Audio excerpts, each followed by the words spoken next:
Ladies and gentlemen, friends and colleagues, fellow citizens of Work from Home, good afternoon. Thank you for joining us and welcome. This is 100-Hour Launchpad, CEO Challenge number 7. May I ask each one of you to please join me? Let us begin by uniting in a moment of silence. We honor the men and women of our front lines. They are represented in a special way, in a sacred way, by the doctors who have given their lives. A moment of silence, please.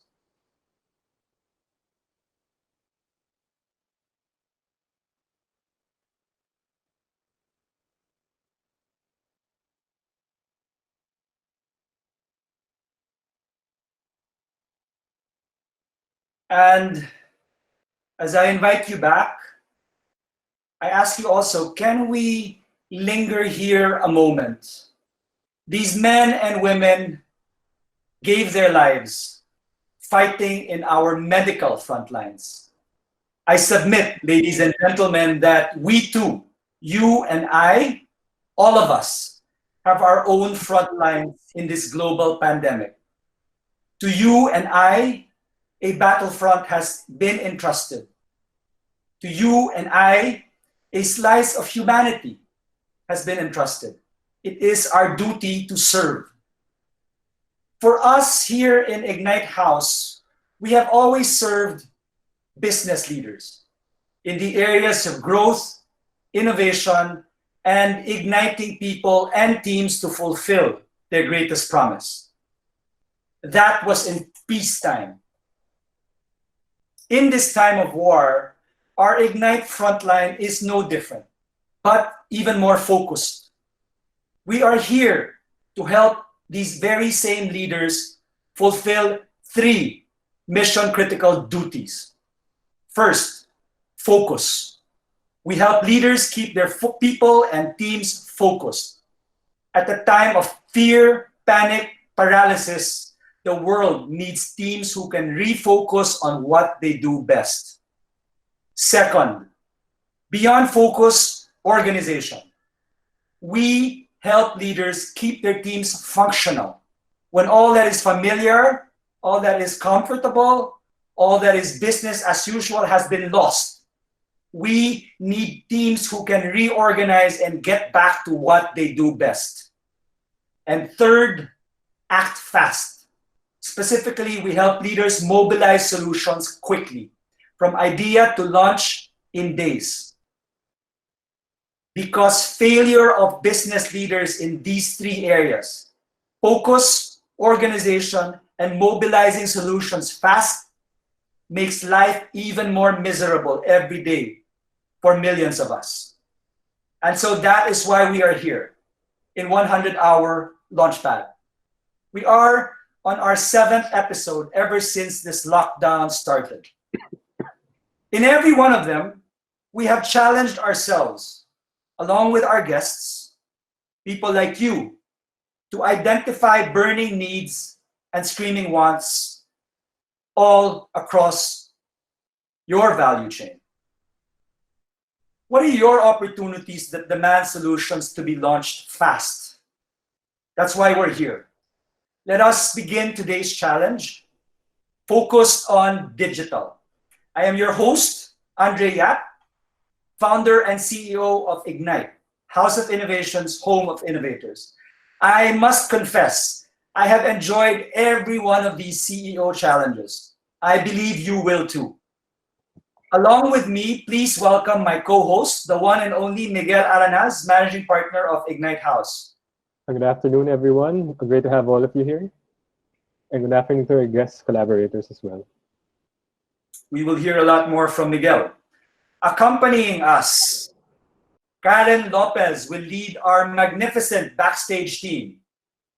Houston, can we have our launchpad, please? We are T-minus 100 hours from liftoff. So I hope at this point, ladies and gentlemen of the audience, you have your visuals pinned to Ignite House. You will find it on the upper right-hand corner, right under your name, under the menu of attendees. We will now be going into an infographic. Houston, very well. So let's enjoy a quick story. 100-hour Launchpad was in fact launched in 100 hours plus 24 hours. So 5 days. We cheated. From zero, or when we first recognized this burning need, to the time we launched, it was 5 days. It was March 12, Thursday, a dark night we will all remember. Our whole team was in Tali, Batangas for 3 days of strategic planning. We were doing our Q1, QBR, quarterly review. We were laying out Q2, KPIs, fun. Really, we were having the fun of our lives. We love our work, we love each other, and we love happy hour in the beach. Then, President Duterte went live on TV announcing the metro-wide quarantine, which has now become the enhanced community quarantine we are all under. That was Thursday, March 12, around 9 p.m. By Friday, the next morning, still in Tali, we had pivoted our whole strategy and operations entirely. Our singular goal, to stay relevant and serve our business leaders fast. That was the precise time we made those 3 commitments to our business leaders. We will help you focus, we will help you organize, and we will help you mobilize and launch fast. In short, that Friday, we made a commitment to leadership, to helping leaders lead in a time of Corona. And we committed that day to do it all for free. We knew the incredible task of humanity that was coming. So that was Friday when we broke up in Batangas and drove back to Manila, working over Saturday and Sunday, even as the quarantine was due to start Monday. By the following Wednesday, we made true on our first commitment. We launched this 100-hour service, which we are on right now. But we did not stop there. In the 30 days that have followed that fateful night of March 12, our team has launched 7 all-new ventures in order to make true our commitment to help leaders lead in a time of Corona. Of the 7 new ventures, all have been offered 100% free of charge. We are happy to have touched and served thousands like you. So this 100-hour series, as you can see on your screen, is presented by Ignite House of Innovation, home of innovators. We are in that unique, or if you want, weird nexus of corporate. We work with big companies. Innovation, we also work with fast-moving startups and visionary founders. Venture capital, we invest our own funds in innovation. And above all, our core and deepest passion is to ignite human beings, people, teams, and organizations to fulfill their greatest potential. You will get a taste of exactly what that means in our time together. We have 2 versions of this 100-hour challenge. The open door happens every Tuesday and Thursday. We are on it right now. And then we have the closed door. It's exclusive to organizations. So for example, tomorrow, we have a closed door 100-hour challenge with Union Bank's FinTech team. I believe some of them are with us today, getting a bird's eye view of what they're about to experience tomorrow morning. So if we could scroll down, please. The goal of these challenges is twofold.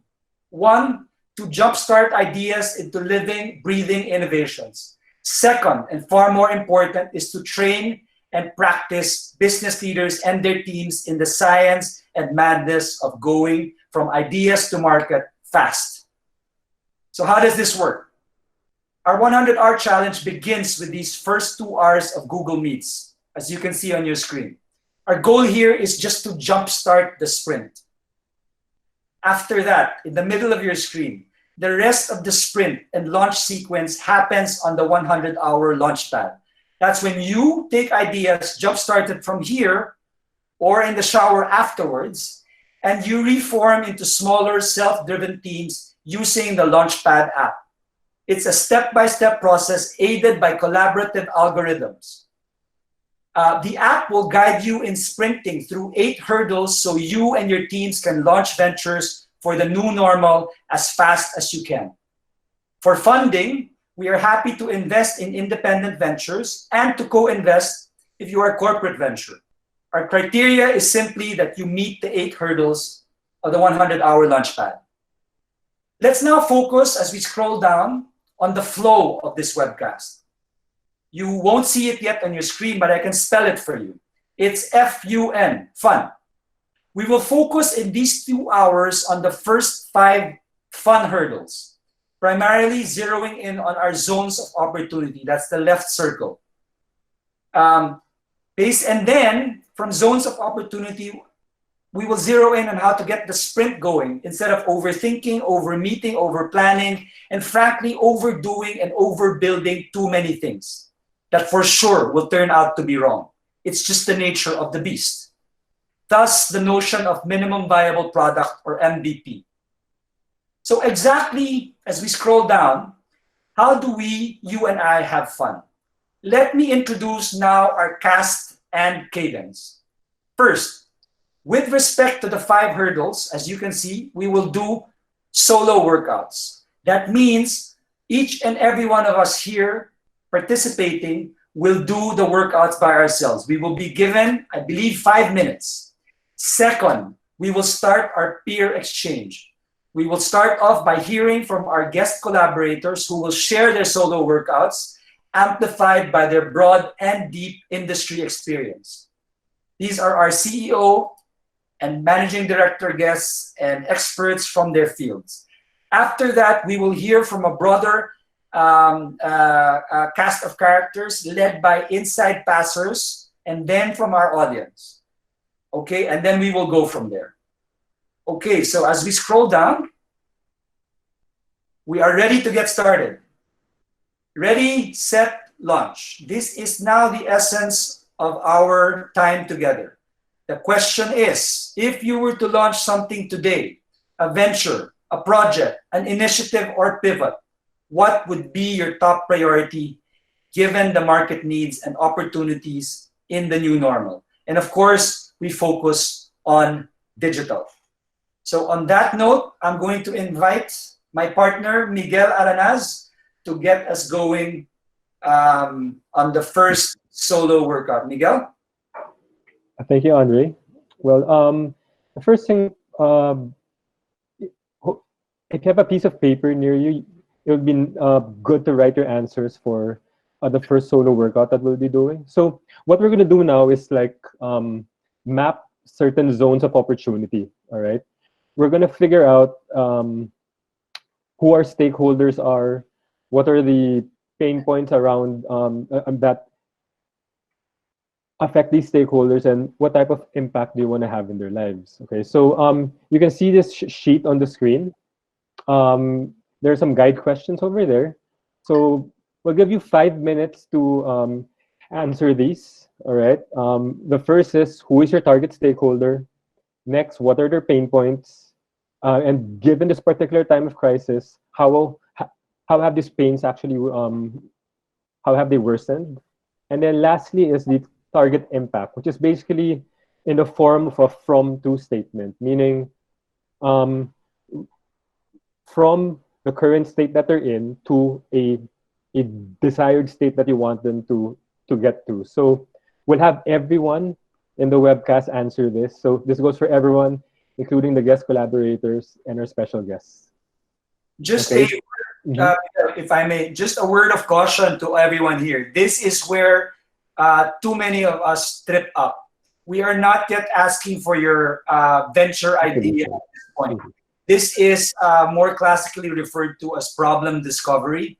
Problems, of course, can be opportunities. So we are here to map the opportunity, and we would really highly encourage you to go with the process of first identify the target stakeholder, the human being, and then dig into their pains, and then from their pains, state that as the from statement.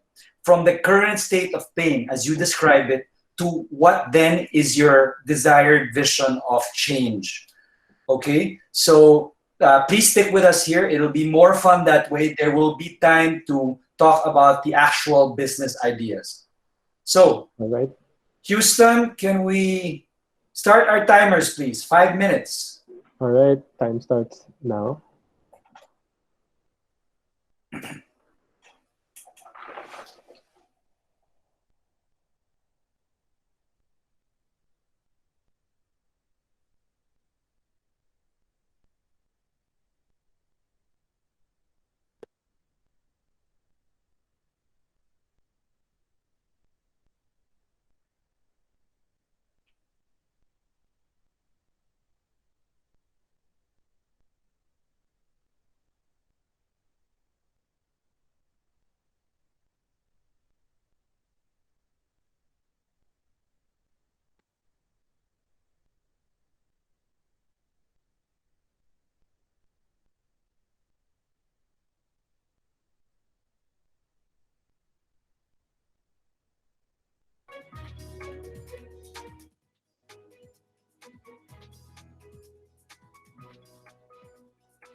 So, well, fellow work from homers, we are halfway through, another 2.5 minutes.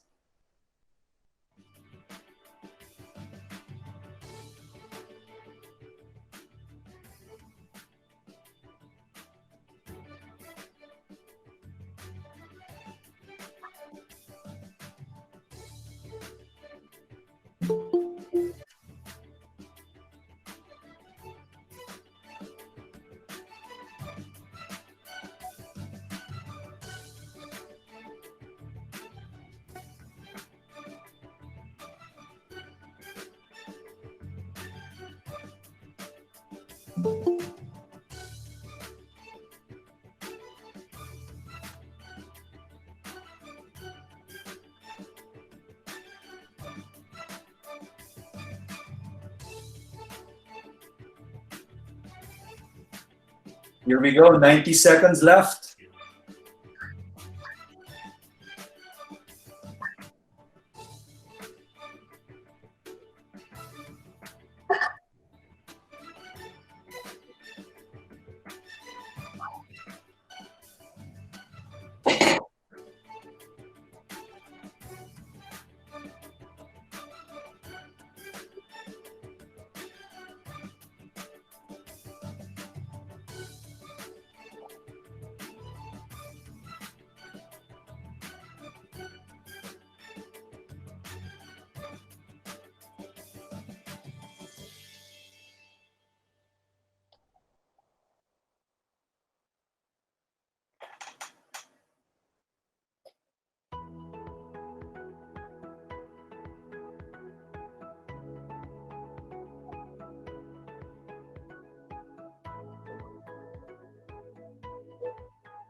Twenty seconds.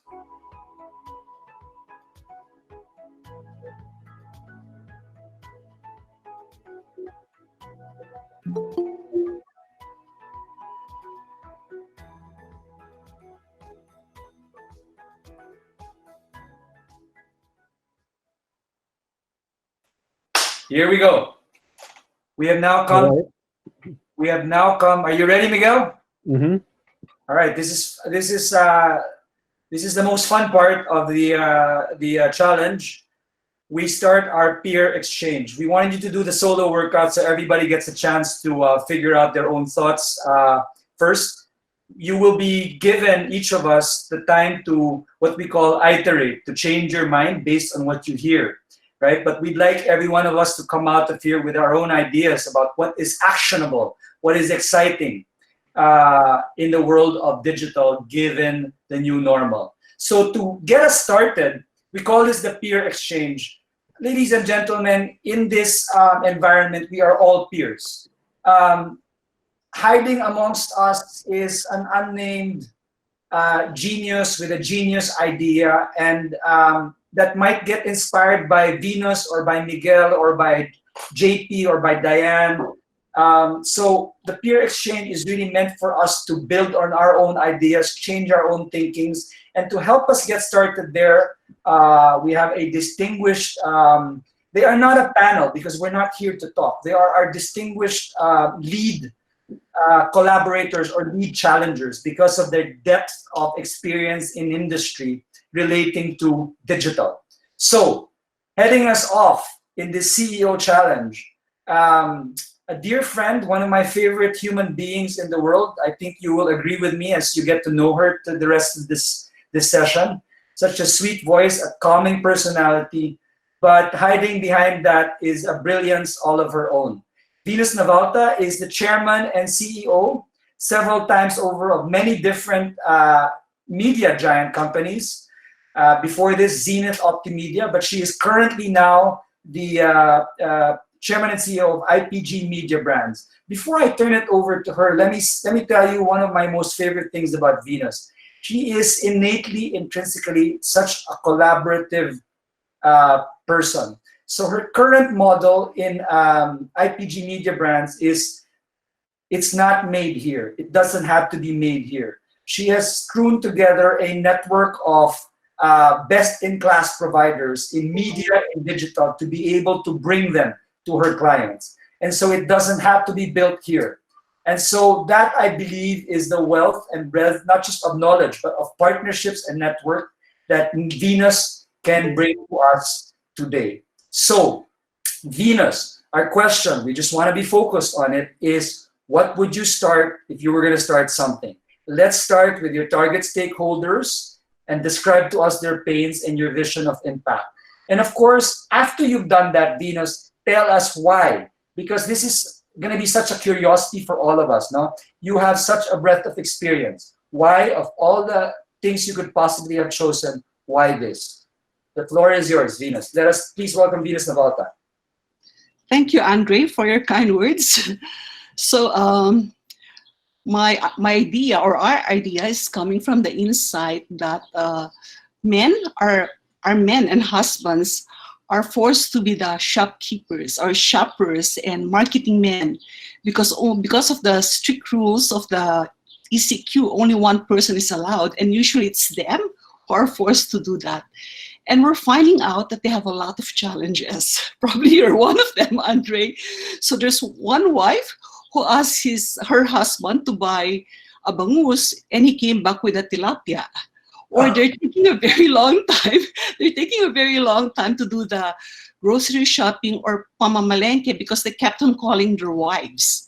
So they're faced with a lot of challenges in doing this chore. So our idea is to create an app which will help them navigate grocery aisles, help them, if they need, they know what to substitute. If an ingredient is missing, they know what is the next brand. They know how to stretch the budget. It's not as if the wife asked them to buy a kilo of this and they ended up buying 5 kilos of that ingredient. So this is such a burning issue right now. And in fact, I've seen a lot of posts on Facebook on the misadventures of husbands and males in the marketplace in groceries. So that's the one that we're going to work on to create a quick map, which has a Waze-like capability so that they know how to navigate the aisles. They know where how palenques are structured or how supermarkets are structured.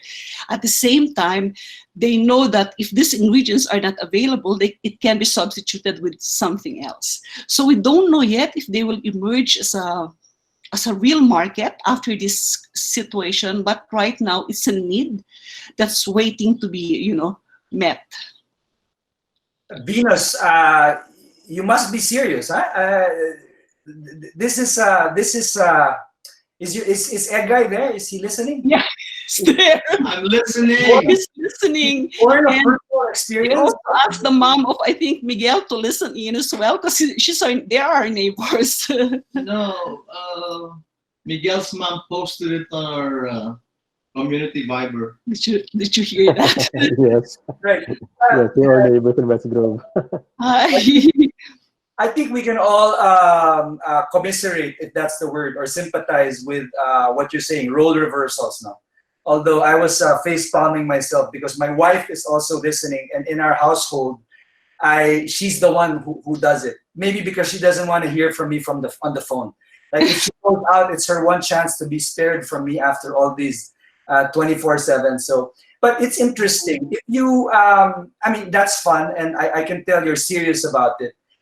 Could you give us the broader context of what you're seeing in the state of digital nowadays, given your purview being the head of a media company that's not just regional but also global? And also you have many different companies in your network, no? What are you seeing in the area of digital that you think is going to be an unresolved gap as we switch to the new normal, where everything really has to be touched by digital one way or another, as we are all experiencing today? Yeah. This situation, Andre, accelerated the need for digital. Before, I think companies were sort of taking their time to do their digital transformation, but we were sort of caught and red-handed, and everyone is scrambling to get into the digital space. A very concrete example, for example, our HMO provider. Before that, if we have to go and see a doctor, we still have to get a physical letter of authorization, and then we go and see a doctor. But during this time, even us would get sick. So in about a week or so, when we asked them how to resolve it, they came up with teleconsulting. They came up with a virtual triage. They came up with online prescription. So we don't have to go to the hospitals and even already tax the very taxed hospital system. So immediately, I think companies were able to invent and come up with ideas on how to be in the digital space to serve their clients. So it's actually the customers and the market that are driving it. Because if it's left to them, it's probably like, oh, it's an innovation project. It's something to improve productivity in the future. It's not something that we need at the moment. We still have legacy systems that we haven't maximized yet. And we'll look at it probably next year or next 6 months and so on. But this one, we just all have to start looking at digital as something very essential to our business. Well, that's certainly good news because, this pandemic aside, for HMOs to begin with, given your very palpable example of they should have done this a long time ago. There's no reason to make people suffer. Pandemic aside, there's no reason. So I think this forces upon us really, how do you make, they say about necessity is the mother of invention. And finally, necessity now is forcing us to invent what we should have long invented long ago. Before we leave you, Venus, and rotate to our next collaborator, in the area of necessity is the mother of digital invention. From where you sit, seeing so many opportunities, what would be your top 3 areas or sectors of digital invention, so to speak, or digital innovation? Which industries or sectors or demographics of society would you focus on and tell our audience, focus here because we're seeing and feeling a lot of opportunities here? What would your top 3 be? I'd like to use ourselves as an example. So we're a relatively young company. 5 years ago, we started in the Philippines. And at the start, of course, we couldn't get any clients. So at some point, we had our COVID experience 5 years ago, and words like pivot or agility were things that we were doing at that time. So what we did is we couldn't find enough clients in the Philippines, so we went out of the country. We look at what models are happening in the Philippines, for example, the BPO model, and offered to our global management a way to replicate that by offering high-value services like advanced analytics and digital and so on. And today we're reaping the rewards of those initiatives 5 years ago. So, for example, our advanced analytics team, from a team of 2, they're now 34, servicing not just Asia Pacific and the US, but the rest of the world.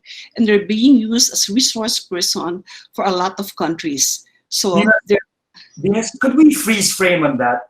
I think your experience with advanced analytics, serving the global market from the Philippines with Filipino data analytics talent, I'm sure as much as you'd like to corner that market for yourself, it's such a big global demand that really we need more Filipino entrepreneurs to fill in that space, right?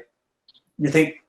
So I'm sharing this, and in fact, whenever I'm invited to speak, I always share this because if a company such as ourselves was able to do it, then others can do it as well.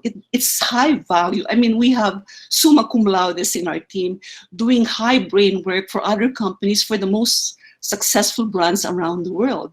So I always tell them, I just pick up the idea from the BPO.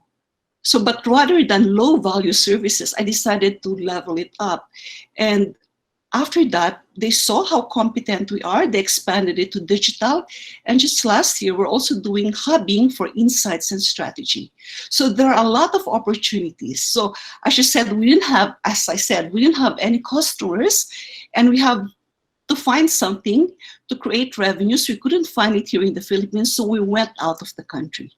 And then we also found other clients outside of the Philippines. We pitch again, say, an agency in Dubai versus for our clients in MENA and so on. So we became adept at navigating the global market, not just the Philippines, because what we found out is the Philippines is not that big, specifically for our industry. So we have to look for other sources of revenues, not just traditional ways, but new ways. And we quickly learn how to do it. Venus, on that point, given that the pandemic is global and there is a horrendous global recession that is upon us, I believe there are 20 million Americans in the last 5 weeks who are unemployed. And McKinsey forecasts it to go to about 37 million Americans. When you look at that picture, what do you foresee? Do you foresee your success in finding global clients to continue and become even more pronounced, or do you expect it to diminish a little bit? What's your reading on that? Or what's your experience right now? It's an opportunity for us because as we speak, we know that our global management are looking at the hubs and sending the work to hubs such as ourselves. So it's going to be a big opportunity for the Philippines, for our market specifically. Okay. And see, Andre, for example, right now, some companies are looking at relocating out of China. And I think our government and our manufacturing companies should look at that medium term, short term, even using the Philippines as a regional hub away from Hong Kong. I mean, we should be competing with other countries rather than with our fellow Filipinos. So this is very interesting, and I want to point this out to our audience. This is a time when there's a global repositioning. China being a global outsourcing and manufacturing hub no longer is that slam dunk of a choice. They have to migrate a lot of these outside of China. The recession will drive businesses to even more efficient, high value, lower cost basis. What you've done so brilliantly is taken the tried and tested model of BPO in the Philippines and just apply it to much higher level work, where in fact you have pioneered and proven that Filipinos can compete and should compete. especially in this time. Very good. And we thought the services couldn't be had before, like strategy and insights. We thought that that should be confined to specific markets. But we found out that we have talents here who could look at our other market situations and come up with the most brilliant insights. Yeah. And we have a few now here in the Philippines, and our region is planning to expand that even more. Venus, I was planning to rotate, but I think let's continue this a little bit. I suppose your stature as a global brand starting up in the Philippines, I mean, that's unique, right? You were a global, IPG Media Brands is one of the hugest in the world. But in the Philippines, you couldn't find a market. So you were a startup, but you had this global infrastructure. I suppose that helped you find and locate clients. Not really, because normally local markets would have local clients. And as a startup, even if I had a good reputation, I mean, I have 30 plus years of good reputation in this market, no one, I mean, the big companies won't entrust their big business to a startup. So our foundation was a long tail of digital clients.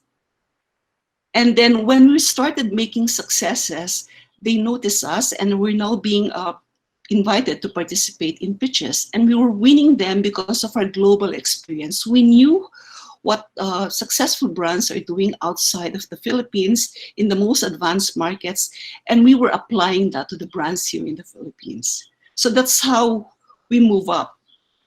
So Venus, before we rotate, I kept on saying this, I sound like a broken record, but let's bring Venus Navalta and IPG Media Brands Philippines and your tremendous story of success to an actionable level for our audience. How would any of our audience who is won over by your model and thinks they have something of value to offer to you, how would they work with you? For example, what I just described, we needed an app to create that. Anyone is welcome to come to us and show us that app, and we will work with them. In fact, we could, if it's successful in the Philippines, we could even bring it to other markets, and other markets can use it. So their revenue will not just come from local clients, but potentially from around the world. So brilliance, as you said, can come from anywhere. So there you go. So I highly encourage you and vouch for Venus. She is the most collaborative person, one of the most that you will find. If you want to be part of history in the making, the world's first shopping app for men, you know who to approach. Venus will swing right back to you.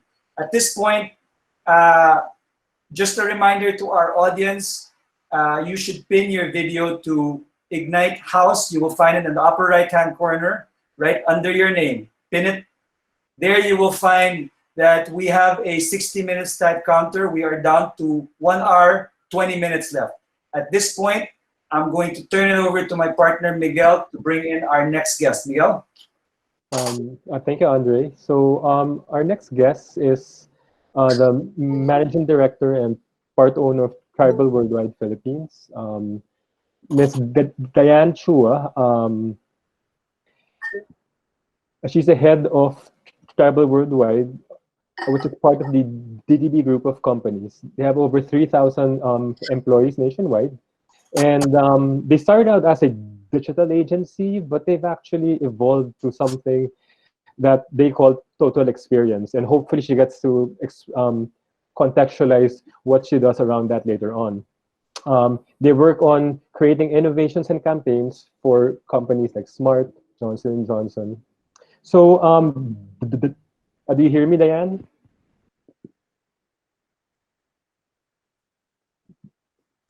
Yes, I can hear you. All right, Diane. So, hi, how are you? I'm good. Just no video, unfortunately. No problem there. Okay, so Diane, so maybe you can share with us what you answered during the solo workout in terms of the who your target stakeholder is, what are their pain points, and maybe what type of impact you want to do for them. Then maybe later on evolve it and see how that fits within what you're doing in DDB now. Sure. First off, I wanted to applaud Ignite for these efforts. And wanted to add on to what Andre was saying, that necessity is the mother of all inventions. If necessity is the mother of all inventions, I believe that COVID is the father. So one of the my favorite memes going around now is a survey question: who led your digital transformation? Is it your CEO, a CTO, or COVID? Right. So we're all experiencing the need for change on steroids. So for my idea, or I idea, it's because tribal is really about people first. So culture is really our strategy, and technology is just how we do things. People are really the core of why we do it. So I started with that as our key stakeholders, because they are, after all, in charge of the wonderful output that we deliver for brands and for society as well. So with that, I was just thinking about that. We actually are the generation lockdown, right? We're experiencing a lot of group trauma and grief happening. That's really impeding the way that we deliver our work, the way that we feel safe, the way that we feel in control. So in that regard, I actually want to think. I actually thought of. A mental health and wellness solution. So it's called Me Health for Now, because I'm sure. So there are already video conferencing sessions, right? To make it accessible as a starting point, talking to professionals and things like that. But a major part in mental wellness is really self-awareness, and from there, being able to build healthy boundaries and habits. So, what if we can use neuroscience technology to detect signals in our brain waves, to detect our emotions, what are our triggers? It can even detect our pulse, the Mhm. level of sweat we have, or how we're breathing as we go through our day, so that we can use that data to assess emotional triggers, and predict when mental health is strained. So you can actually control what's happening before maybe an episode happens. So not only does this provide accurate data for self-awareness and control to build habits, it can also maybe alert healthcare professionals or loved ones when to reach out. So that was something that was on our minds as we were struggling, or I mean, trying to work from home as well, while dealing with this new normal. All right, Dan, thanks. I just want to ask you, you mentioned a while ago that you always start with people. And like, why do you think that's important that you have to start with people, especially within the context of doing digital? Mm. Because we are the total experience agency, right? And it really starts with empathy. I think you talk a lot about Mhm. human centric design thinking, and it's something that we do believe in as well. So it really starts off in getting to know what their pain points are. I mean, in these times, we're really called to bring out our humanity and creativity powered by technology. So I think these empathetic and agile companies that do that will be the most valuable and most, I guess, profitable ventures in this new normal.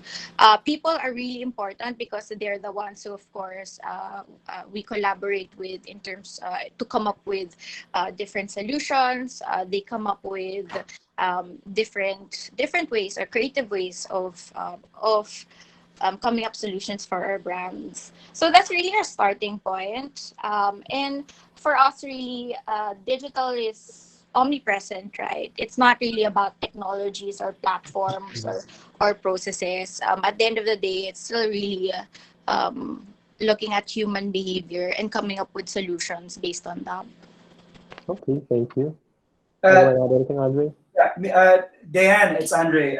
Thanks for sharing and putting people first. I'd like to chime in that, in fact, as our markets are about to restart, I'm not going to pretend to have any insider knowledge about what the government's plans are on after April 30. But one would think that as a business owner or business leader, We've already gone through the promised April or post Holy Week lifting of the quarantine that wasn't going to happen for obvious reasons. That got pushed to April 30. As a business owner, business leader, you can't just sit on the sidelines beyond first week of May. You've got to somehow restart your business. And as you look at restarting operations, customer service, marketing, sales, finance, who's going to do that? You've got to restart with people, right? So the question becomes, the huge, immense question for organizations becomes, how do you restart your business by first restarting your people? And that's going to be a question more than anything else of empathy and compassion, whatever your solutions are going to be. My question for you, Diane, is given your wealth of client work, and I'm sure you're having deep client interactions even through this pandemic.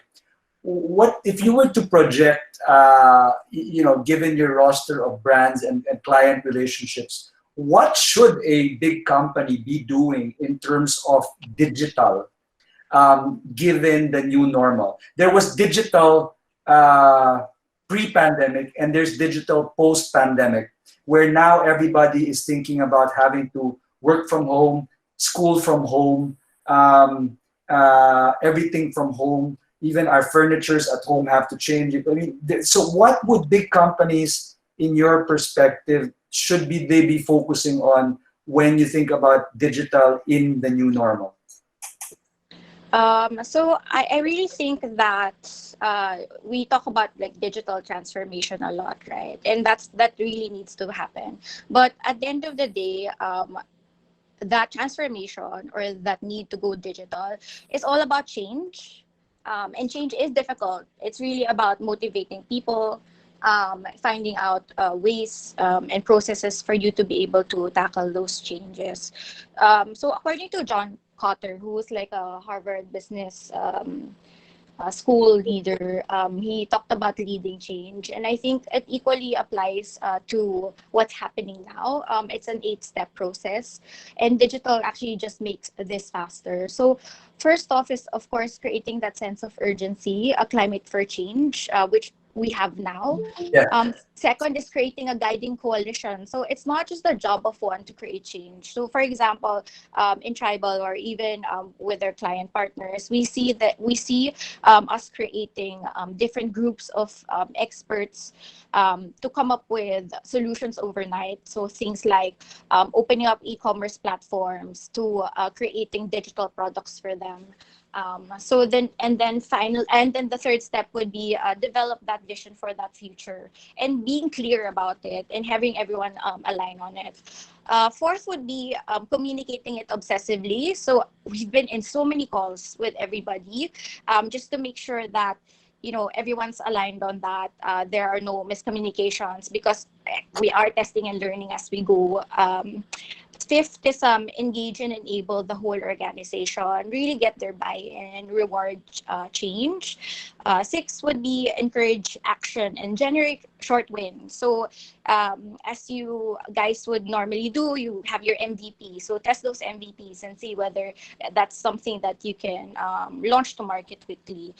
7 is pursue relentlessly. So just because we have quick wins, we shouldn't give up too soon or get complacent, because it's really going to be a tough next 12 months for everybody. And I guess finally, most importantly, is to incorporate the digital transformation into the company culture. So again, it goes back to people. Very good. So we're convinced it's all about people. Thank you, Diane. We'll circle back to you very eagerly in a little bit more. All right. At 1 hour, 11 minutes left, we have come. Ladies and gentlemen, it's really time. Our next lead collaborator here, you gotta fasten your seatbelt. This guy's brain goes at 1,000 miles per hour. You have been amply warned, and he speaks to that. He is a good friend again, joining us from JG Summit Group, where he leads the Go Rewards platform for their digital incubator. So looking for incubated ventures that might be relevant to Robinsons, URC, or Cebu Pacific. He's better off explaining. He was also joining us and spoke quite a bit not as a collaborator, but as an inside passer in the last CEO Challenge. So some of you who were with us might have met them already. Ladies and gentlemen, let's hear from and welcome Howard Ko. Hi, good afternoon. Glad to be here. So I think the idea I have almost nothing to do with the JG Summit Group, but it serves the BPO. But I think if it flies properly, it will work for almost any business. And the idea here is the need for a business continuity process for people to work from home. And this also solves a traffic problem that we used to have. And it's something that can really improve how people work and how companies can behave. And the big challenge I'm looking at right now is focus on the BPO, as I said. From what I understand, I can't remember the exact number, but it's definitely less than 20% of all the people can work from home, or even continue the BCP. Even for those that created rooms and beds and kitchens in their offices, so people would sleep and work there, and ensure that they could actually survive there for months. Only a few were able to pull that off. So it's less than 20%. And this problem is even bigger in India. But whoever can serve the BPOs the best is the one who's really going to own this business. And the Philippines has a chance to grow its share of BPOs if it's able to solve the work from home problem. And to do this, I am thinking it's a combination of a bank, an insurance firm, maybe someone like Chubb, who's quite familiar with this kind of business, a PC company, wholesaler, even a PC repair that's big enough, or one of the big appliance stores, and either Smart or Globe, preferably Smart for reasons that belongs to JG Summit.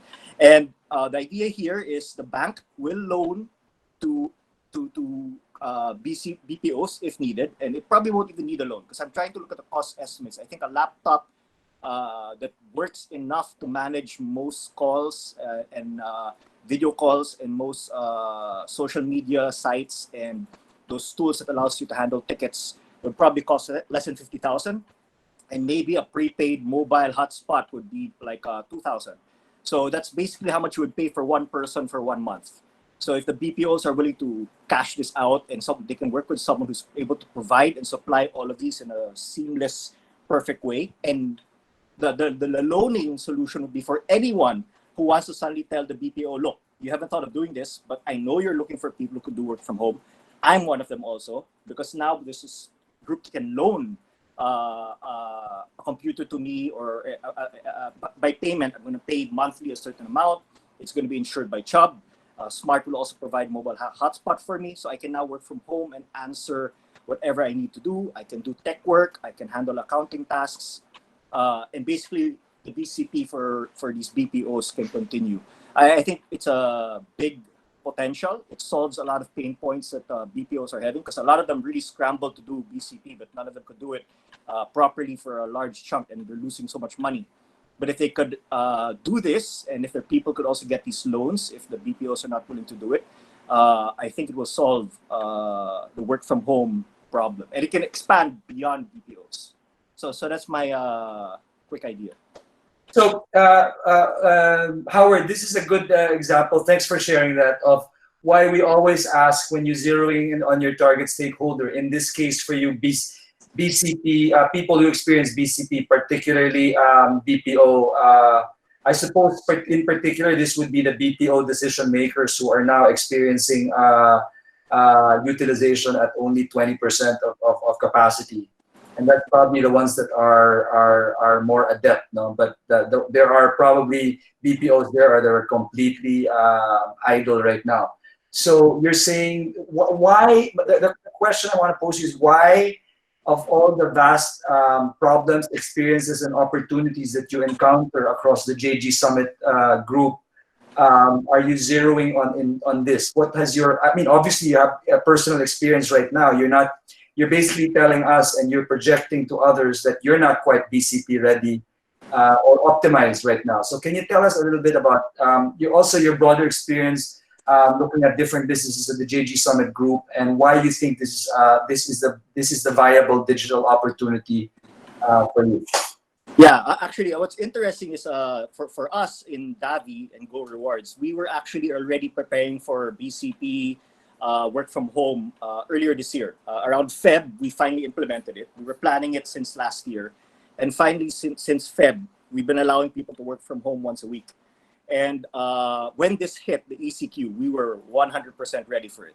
And in fact, in the team, except maybe for someone who's like the receptionist, we are still working from home full time and we are still able to contribute to our business. But other business units couldn't. Sometimes it's because of tech, sometimes because it's policies. Like banks, for example, their tech team still needs to report to work because of a BSP directive. So even if they could have worked from home, they won't be allowed to. But certain businesses really just don't have BCP for various reasons. And so it becomes a challenge. And I like how I was able to see how some businesses who were getting ready for it were becoming digital, were able to pivot, and even before this thing happened, and they were ready for it. I think a good example is South Star Drug. Many people don't know this, but they actually have an online beta store. So it's online beta. It's a store where you can shop, and the deliveries are pretty good. I've seen deliveries happening in 2-3 days, where their competitors, which I won't mention, takes weeks to succeed. And the reason why is a lot of people weren't ready for a major hit and in how they could deliver, on how the people could work. Whereas South Star ramped up slowly, did not advertise heavily, and it's just word of mouth. And so they're still able to maintain the need. And so for me, the idea of this is that for BCP to work, you have to go for something that's still achievable. The cost is reasonable. And that's one of the reasons why they did an online beta. They didn't go all out. And now this online store is doing very well. And the idea is just do what's doable now, what's feasible now, then you could actually move forward. I'm actually a bit surprised that looking at the BPOs, because our business is supported by some BPOs. And most of them suddenly just said, I'm sorry, I can only offer you this many people to work from home, and we can't handle a single voice call. And so now the complaints, the concerns of customers are harder to respond to. And in my mind, it's like if they were willing to just bite the bullet for 1 month, I would have been continued paying for all the people for many more months. But instead, I'm only paying for a handful of the personnel I used to pay the monthly for. And if they just cashed out on the laptops and mobile devices right away, because I was already asking for BCP from them 2 weeks before the ECQ happened. I was already saying we're already looking at the possibility, it's getting harder to drive around. You have to have a BCP work from home solution in place. And they didn't, they weren't willing to go all out for something that could work. And so they weren't ready for it. Instead, they asked their personnel, who has internet at home? Who has a laptop? Who can do this? And so they were left with a very small group. So it's really about preparation to be able to continue work, to be able to do things that expand beyond that. And you can see all those who did online are surviving. And then some people had to rush really hard to go online. Just today, I got a push notification for Bow and Wow, one of my favorite pet stores, pet food stores. And they recommended, they just turned on their online shopping for very limited products. And you can imagine how much they lost already for the 2 weeks that they did, over 2 weeks that they did nothing. So for me, BCP is a key that all of us have to do. We all have to be ready to go, not necessarily digital, but look for solutions that allow us to continue working. Great. I mean, I certainly agree with you. See your point about BCP now. Howard, we're going to take advantage of your conglomerate purview across many different businesses in the JG Summit Group. They might not be your ideas, but what are some of the most compelling digital opportunities that are coming out of the group, whether it's the airline business, not just the airline business, or the supermarket, or the commercial real estate, or consumer packaged goods with Universal Robina. What are the most compelling digital? Maybe you can give us two. I'm going to have one that's a little bit strange, but I think it's leveraging off Summit Media being digital and making it work with all the people who's not able to go to work. I was reading an article a few days ago that one of the most resilient professions is that of a YouTuber. Okay. Yeah, I mean, people are watching. They're getting more revenue now than ever before. And Filipinos have extreme talent. A lot of them went to TikTok recently and tried to do something there, but no one's really trying to maximize it for money. But I've always seen one of the things that's so nice about being Filipino is whenever you have to prepare for an activity, for a contest, for Christmas, for some presentation, everyone goes all out. They practice till midnight when they try to go home as early as they can when it comes to work. But when it comes to being creative, showing their talent, they're very much willing. And I think Summit Media could probably leverage this and work with certain people who they know have been doing shows. They could talk to every HR group, maybe, and then ask them, hey, are there talented people who we could help start a YouTube feed? Maybe In we can make fact, one for JP Summit. Yeah. In fact, Howard, I believe directly with the Summit Media, they have a startup. They invested and are a very strong partnership with a startup called Kumu. Yes. Which is doing precisely what you're doing. And I must believe that Kumu, the founder, is also a many-time Igniter, good friend of ours, Roland Ross. I'm sure Roland is doing very well nowadays with everybody just consuming all this digital content. But it becomes a talent platform for all sorts of Filipino talent to have their own, so to speak, YouTube or digital channel. So that's a good one. What's your second one? The second one, I think a lot of people now will start serving people where they live, and URC should consider, I think, at some point, the idea of doing a mobile market where you actually bring a truck that turns into a mini sari-sari store to sell key products. With the data that we have from Ministop and the supermarkets, we know which products are the fastest moving, and people would prefer not to have to go to a supermarket and line up, one that they can just go to their village. I remember San Miguel did something like this. They went to almost every Petron station and sold chicken, and people went for that day. And I think it's something that URC can consider in the future. It might compete with sari-sari stores, but given the challenge now of shipment and delivering, I think this could be a quick win that will resolve a lot of needs of a lot of people, especially since instant noodles and coffee are in the top 10 most saleable items right now. All right, that's Howard. Go, Howard. We're gonna rotate back to you. Thank you very much. That's a fountain full of business opportunities in digital from you. Thank you, Miguel. Who's our next collaborator? Okay, so our next collaborator, Andre, is JP Soliman, who's he works for probably one of the hottest banks right now, Union Bank. Because he's project owner of a SME platform called Global Linker. It's won them a lot of awards around digital transformation. He's also the customer segment management head, making sure that distribution of platforms via digital are a success for Union Bank. I also know a JP from my days of like working with Union Bank on like certain projects. So are you there, JP?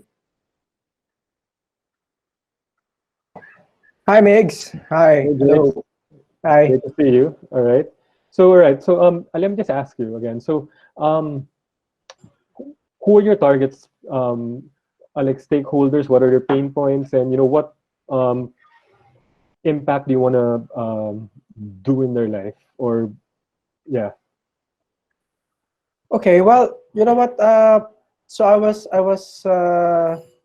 trying my best to also figure out like this 100 hours, and I came up with so many ideas also. But let me share you an experience I had, which actually led to this idea.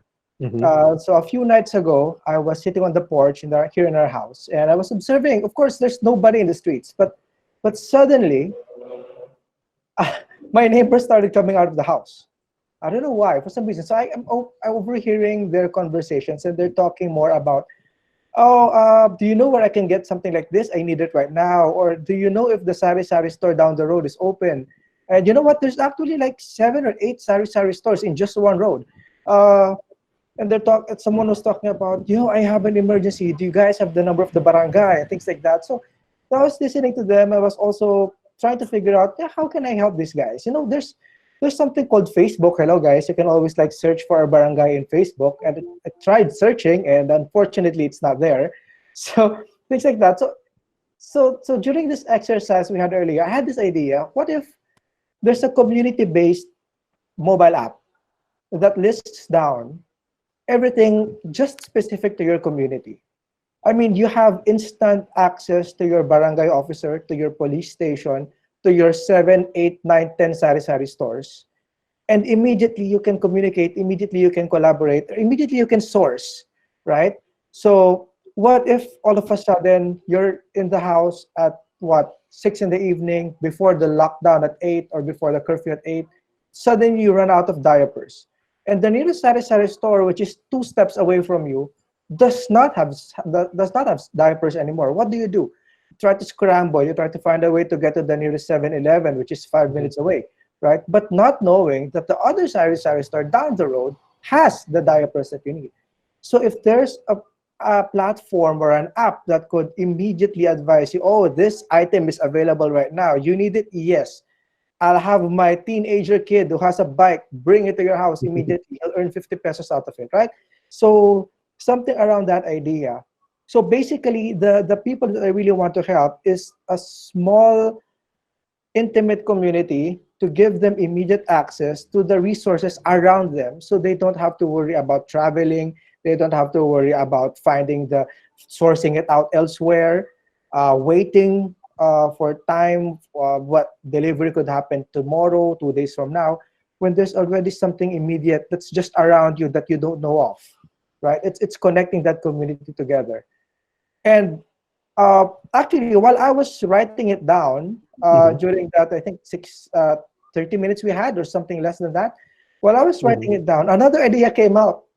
And this is somewhat related to Howard's example earlier, where he mentioned, what about a mobile store, right? So how about this? The main problem of the sari-sari store owners is stocking up.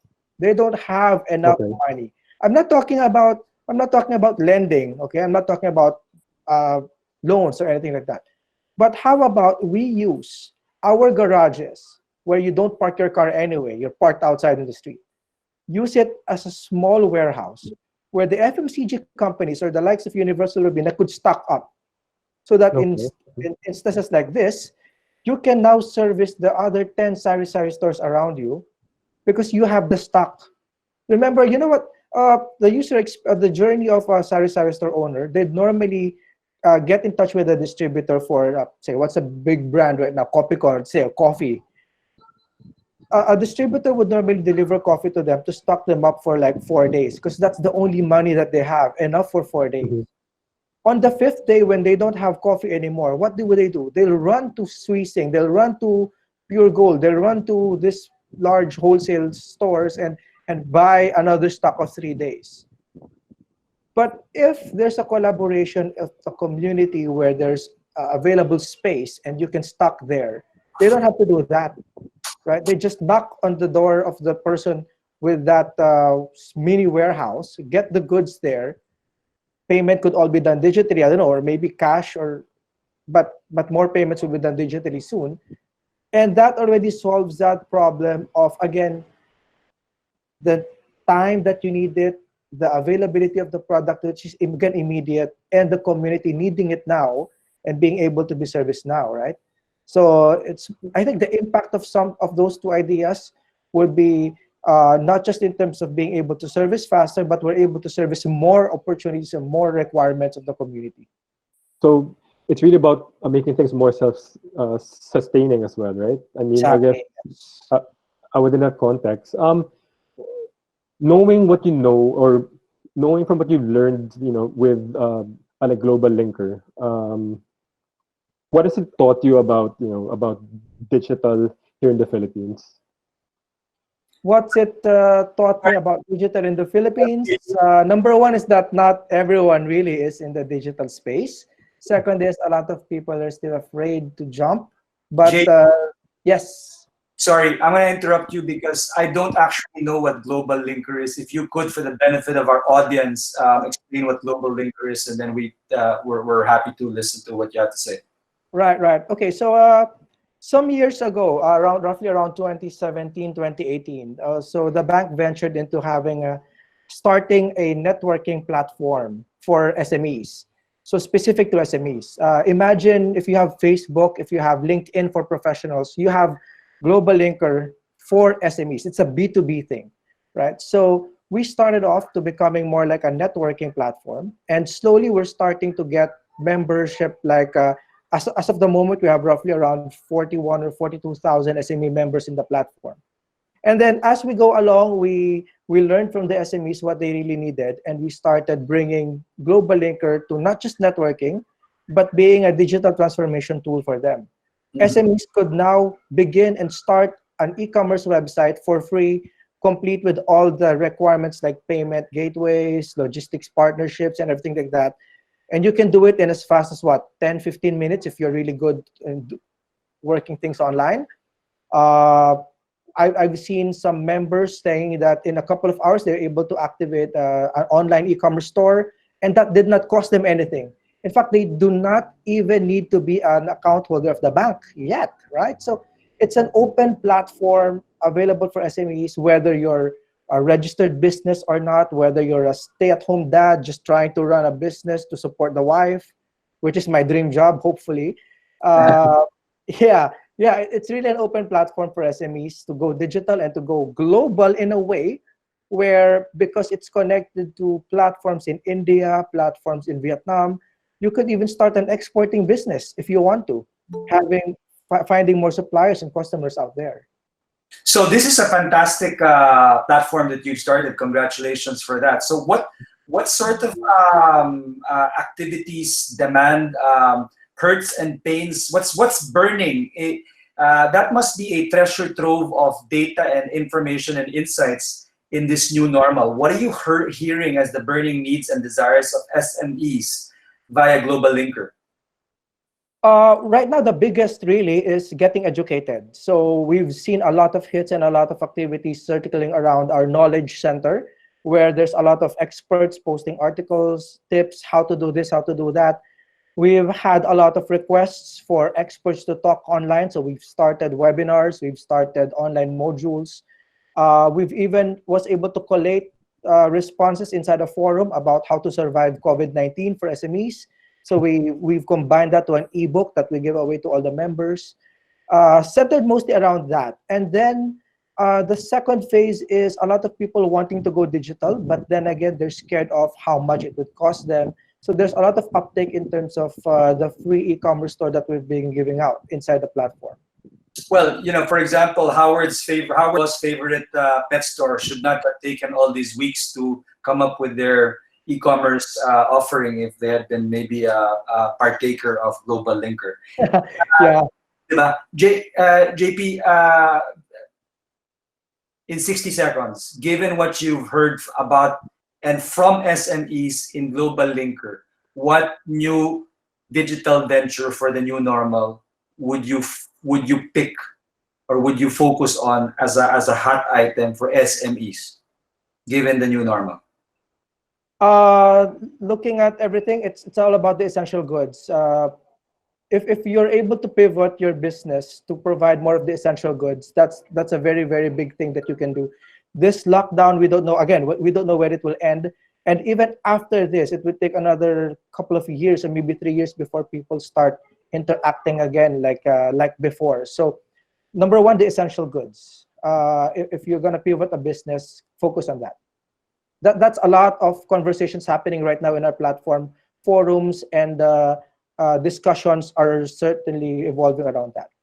So essential goods. I'm gonna synthesize some of your points, JP. Essential goods on one hand, and then hyper local on the other. Right?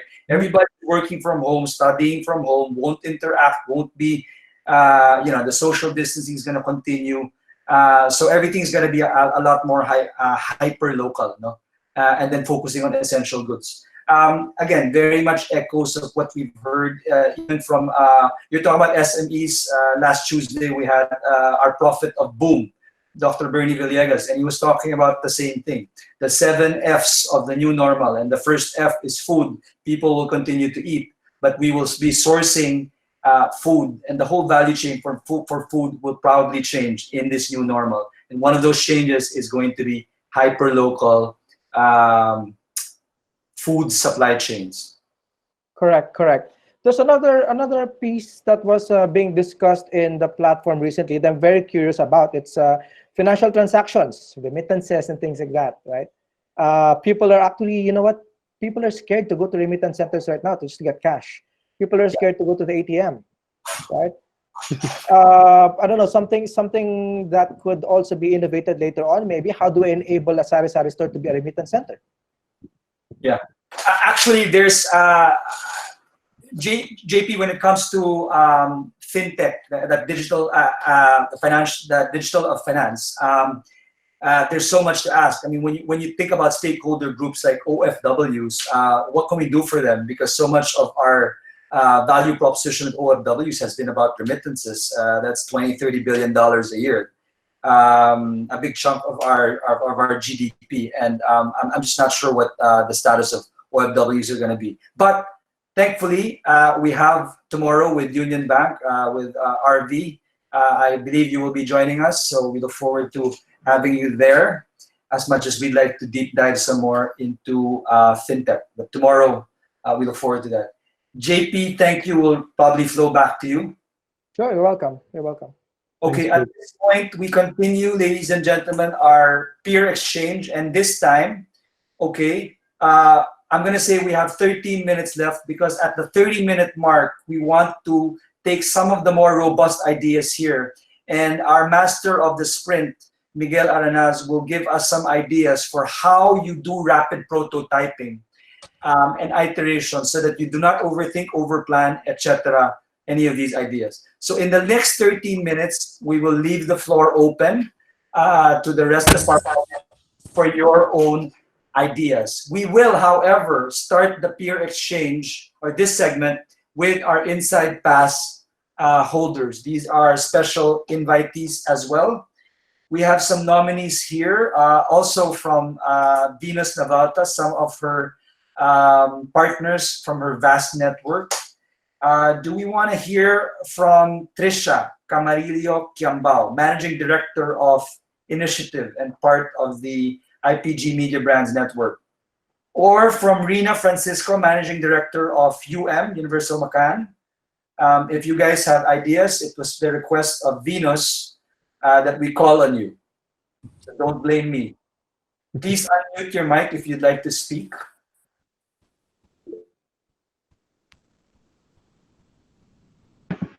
Hello. Yes, hello. Hi, Andre. This is Trisha Quiambao. Perfect. Hi, Miguel. Hi, Andre. Okay. What I have are actually thoughts, kind of broad strokes or macro in terms of overall Philippine business. So at the onset, it may sound like a pushback given all the wonderful ideas so far that we've heard. But I think it may add, hopefully it may add perspective into a very important component of your framework, which is who is the target stakeholder. So allow me to share some thoughts on Philippine business. I'm not an economist, but I like observing companies. I also devour news, and I like listening to captains of industries in terms of what they're saying. So what I'm gonna say is my commentary on what they're saying. And let's see how this might help the teams fine-tune whatever ideas they have. So let's start with the obvious sector, which is big business. So my headline here is big business, big moves, big voice. So as we've seen and heard in the past days, the captains of industry have made their views heard, and they're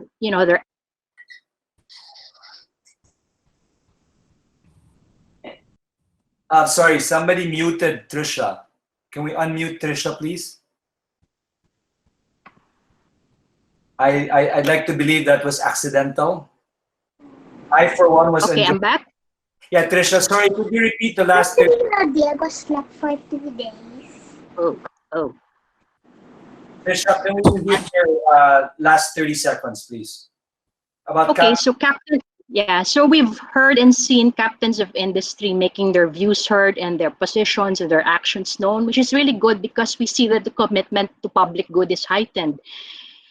We also notice that captains of industry have been collaborating at least more openly. We know they do this anyway, but it's more open, it's more transparent this time that they collaborate with each other, and they're generally supportive of the government stance.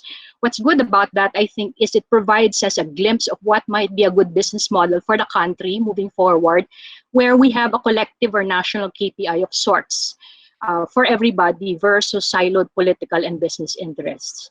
As we know, big business, the term too big to fail, no? So they're created for things like this. They will withstand it.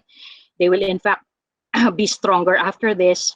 But the point is, they cannot not come out of this with learnings. So one area, for example, that I think might be useful for the discussion this afternoon is the area of what is traditionally known as CSR, where companies, big companies in particular, and they all have their foundations and their CSR programs. But it's still, despite their good intentions, overall, it's still primarily or largely an adjunct to their core businesses. Whereas the opportunity is the space that is called shared values. Simply put, shared values is that space where you integrate doing business with doing good, or in other words, you solve social problems and do it profitably.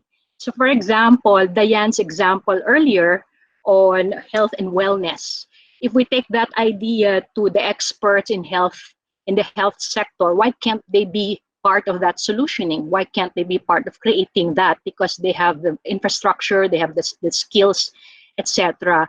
And therefore inspiring big business, you know, don't treat it as CSR alone. Okay, so that's for big business. Let's move to the other sector apart from big business, which is the MSMEs, which, as we know, in this country accounts for practically 99% of total business. The thing now about MSMEs, as we know, is that they're really the hardest hit, they're the most vulnerable and the most exposed. Government promises support through certain loan packages, but to date, we have yet to hear what exactly are these programs, what are the mechanics, and so on and so forth. In fact, the general consensus seems to be that government will continue, and it's not wrong, that government will continue to prioritize cash dole-outs to the poorest of the poor. But MSMEs really have it hard. Let's just talk about time. For example, for them, timing is important. Summer is traditionally a peak season. So that's a lost opportunity already. So the question is, moving forward, will holiday season, which is traditionally the second peak, will it be positive enough for MSMEs to not only recover, but gain better ground moving forward? Of course, the institutions like banks promise to provide help. For example, the BAP, the Bankers Association, has promised to maintain reasonable lending rates and further extend payment terms.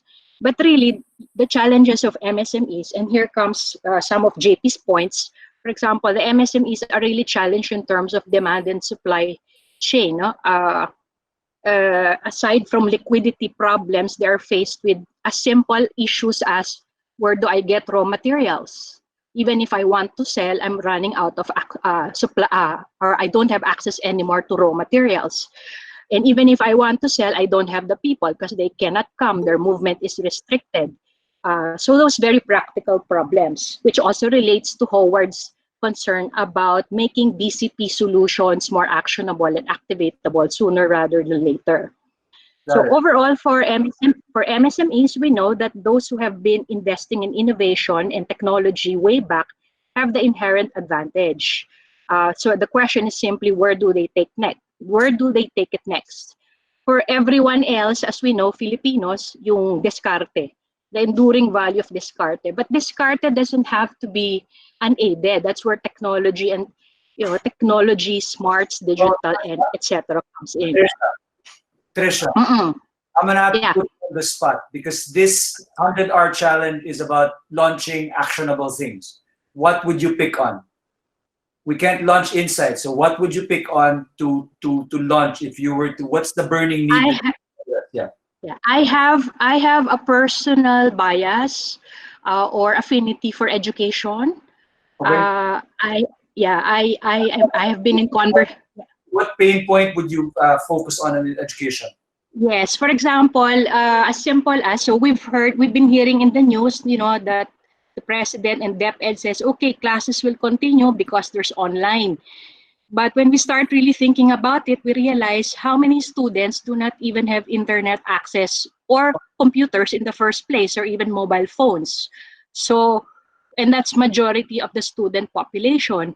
When you go to the countryside, that's the majority. So it's a question of not only internet access, but access to phones or internet. But then there are also equally addressable avenues like drones and such. So in my own book, if I could do something about mobile education, but how to bypass these problems which I've just stated.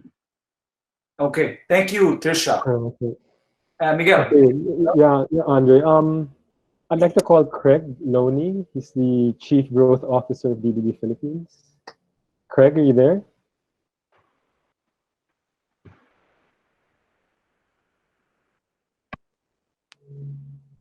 Craig? Sorry.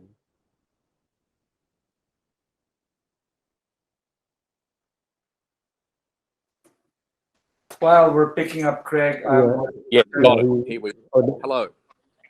Hi, Craig. Yes, I would love to hear what you have to say about these. Well, it's a very vigorous and vibrant discussion, and I applaud all of you guys putting this together. I think it's hugely valuable. A couple of thoughts. I think that I'm maybe a little older than most, and I've lived through some crisis before in various parts of the world, and I do think that the Philippines is pretty adept at crisis, and it's had more than its fair share of natural disasters in the past. And I do think that the Philippines people are much more resilient, much more adaptable, much more flexible, and faster to pick things up. The other thing too is I think that the Philippines people are so much more intuitive, and because I think that these are great strengths, I think that we have here relative to the other parts of the world, because other parts of the world rely on facts. And increasingly, I was reading the other day that during a crisis, which was the Gulf War, General Colin Powell talked about he only had 40% of factual information, but he had to rely on his intuition to actually, execute the war in Iraq in those times. And so I think that we are very much adaptable. And there's a couple of things that came out, I think, from the discussion that Howard had. A couple of thoughts I've got with regard to the country. One is, I think, is a great need for, which might have some relevance to Union Bank. I think that there's a need for micro banking. And I think that could easily be put into play. Picking up on an earlier conversation, Venus raised it a little while back about CSR. I think that there's tremendous opportunity there. Another one for a bank, I think, could kill two birds with one stone, is a debt for nature swap that a banking organisation could do underneath CSR. I do think that there's the other thought that that Diane and I have been talking about is that an ideas incubator. There's plenty of people that in this society that have great ideas, and I have been involved in an ideas incubator before, and I think it could be funded with companies, family foundations, as an example, like the Bill and Melinda Gates Foundation. So when I was involved with the ideas incubator, we actually tapped a group of people to solve a particular problem in Los Angeles, which was water problem. We actually tapped a group of people that not too many people had thought of before, people who do have, who do show initiative, do show intuition, and they are prisoners who have quite a lot of time on their hands. And so they solve, well, help solve with various government entities ideas surrounding water and water conservation more particularly. And then we worked with them with the parole boards to potentially decrease their, incarceration. And so that was how we got the continuing on with society. So as a whole, a number of different ideas that have come up even from this call, as I'm listening to this call. I think that some of the ideas are rather brilliant. So Craig, it's Andre. Yeah, it's good to hear from you. I would have been initially skeptical about idea incubators because from an innovator standpoint, also being involved in venture capital, to me, ideas are dime a dozen, and not enough people in this country ever do anything about their ideas. And if they do, they don't know enough about execution to actually get ideas anywhere. But when I listen to your stories about inmates, prison inmates, the X factor there is very much applicable to these times because people have so much time in their hands, idle time, I would say, working from home, or maybe not working from home, but being home. So I think the idea of an idea incubator meshed with an outfit like ours, for example, that really specializes and is almost our deep pain, Craig, is about seeing ideas down to fruition and seeing them in the markets fast. So if we can increase the pipeline and throughput of ideas and combine them with, I also see a lot of stars in the bench, people who know how to execute, who aren't doing as much right now because, yeah, they're working from home or they might have lost their business. So there's a lot of from ideas to doing that can be funneled together to maybe create a lot more impetus for solutions. And I want to thank you for bringing that up, Craig. Right now, ladies and gentlemen, we have reached the 30-minute mark. I had promised that at the 30-minute mark, we would take some of the ideas that we have heard and let Miguel tell you about how to do rapid prototyping so that, again, we don't overplan, overthink, or overbuild. No? So I would like, however, we have not heard, so far we've heard from our expert collaborators and from our inside passers. Anybody from the audience, I'll take one or two who wants to speak up. And this time, no punditry, no opinions. We want to hear, what are you going to start? Who's the target stakeholder? What are the pains? Anybody out there? Hello, Andre. Perfect. Who is this? This is Hazel. Hazel, please tell us. Okay, I wrote down some notes. Basically, just a bit of background. I have a 2-year-old startup software solutions company, and on our second year, which is this year, we've bagged a couple of deals to supply to on subscription-based or a capex-based model, and these companies are, big food chains in the country. I'm under what do you call this, confidentiality. So, Sure. But anyway,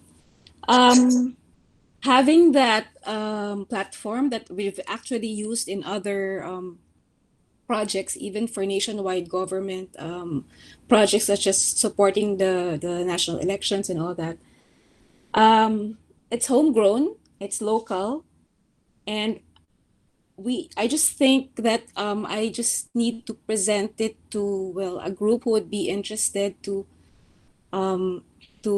see where they can connect. So if, say, Union Bank or another person who's in this group who told us about they have this e-commerce platform already running.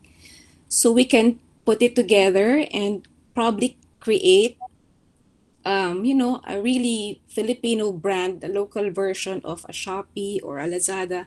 I'm actually not sure if Lazada is local or It's not. it's not. Okay. So if there's none yet, that's really Pinoy made.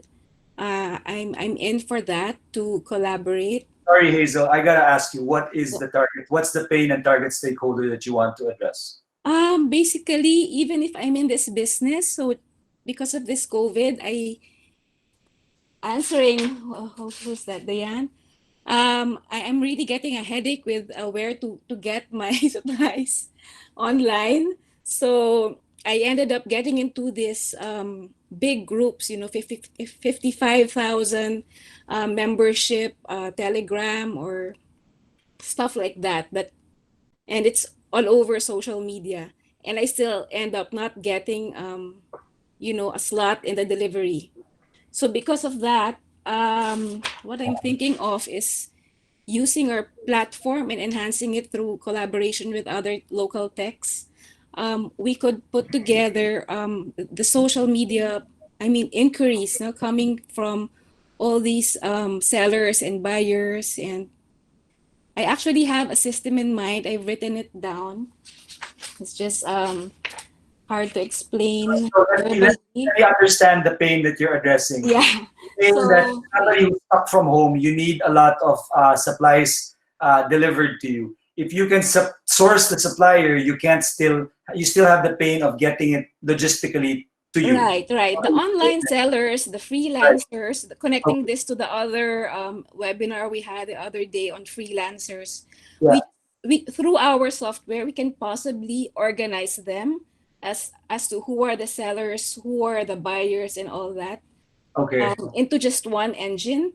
But the problem, Hazel, is not the buyers and the sellers. It's the delivery and logistics. I know we have that system as well because we are providing it for, I guess I could say, a big food chain. They have like thousands of branches. I think, Hazel, let me tell you a couple of things. So first of all, JP Soliman of Union Bank through the chat box has said he is game to hear you out. So please do check him out. Maybe there's a collaboration in the works with Union Bank there.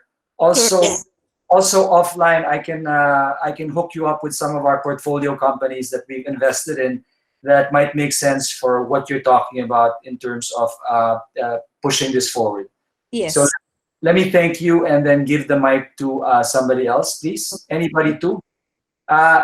So if you check the chat, a lot of people, Michelle Taruk has just expressed her interest also in what you're talking about, Hazel. So if you'll pay attention to the chat box, there's a couple of people who want to pick up on what you're offering. Thank you. Thank you again, Hazel. Last from the audience, who would your target stakeholder be? What would the pain be for a digital venture in the new normal? Anybody? Excuse me. While we're waiting for the brave soul, I still want to hear one more brave soul. I'm going to alert Miguel that we're going to circle back to Venus Navalta's idea about the shopping solution for meals and how would you prototype that. So Miguel, think about that. While we call up, okay, who else? Anybody else? Hi, Andre. This is Rina from UM. So I also work with Venus and IPG Media Brands. Perfect, Rina. Hello. Hi. Can you hear me? Yes, I just wanted to pick up from what Trisha said earlier because she has a big heart for education, and that is, in a way, a pain point of a lot of parents right now. Of course, a lot of our children are very, very happy to have an early summer, but what they don't realize is it's a very big disadvantage for a lot of them. They may be enjoying all the YouTube time, all the Netflix time that they're having right now, but what they probably missed like half a term or the entire term. So we've seen a lot of schools trying their best, and teachers, educators trying their best to reach out to students, creating modules and still making education as normal as possible.